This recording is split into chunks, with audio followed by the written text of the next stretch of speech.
Yəni ancaq bizim ölkədə belə bir şey ola bilərdi. Yəni də həqiqətən biabırçılıqdır. Yolu şampunla yumaq nədir? Nədir ümumiyyətlə? Bu nədir? Pandemiya əleyhinə dərmandırmı? Nədir? Nə zibildir? Yəni bu bildiyiniz insanların həyatına qəsd kimi bir şeydir. Dünyada belə şeyə görə cərmələnir insanlar. Adi bir dənə dükanı yuyub yolun ortasına tökməyə görə şampunu. Yəni cərmələnir. Belə şey görülməyib. Yolun ortasına bax. Şəhərin mərkəzi, yolun ortası it günündə köpüydü bütöv.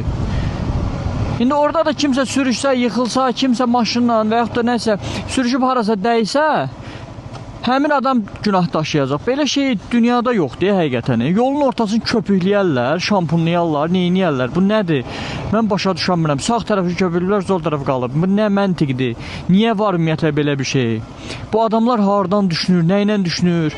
Yəni bunu eləyən icra hakimiyyətidirmi, yoxsa nə bilim, nədir, hansı qurumdursa birbaşa cərmələnməli, yoxsa cəzalandırılmalıdır. Yəni belə şey qəbul olunan bir şey deyil, yəni.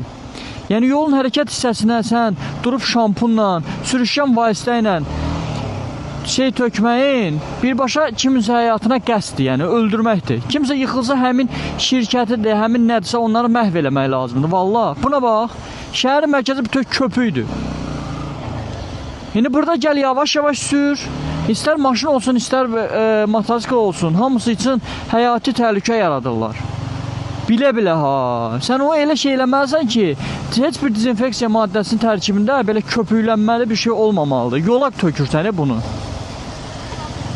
Vallahi biabırçılıq deyə utanıram mən belə şeydən ki, bunu necə düşünmürlər ki, yolun hərəkət hissəsinə sən tormuz məsafəsini nə qədər aşağı salırsan, plus maşının, motosiklın sürüşmə ehtimalını nə qədər artırırsan.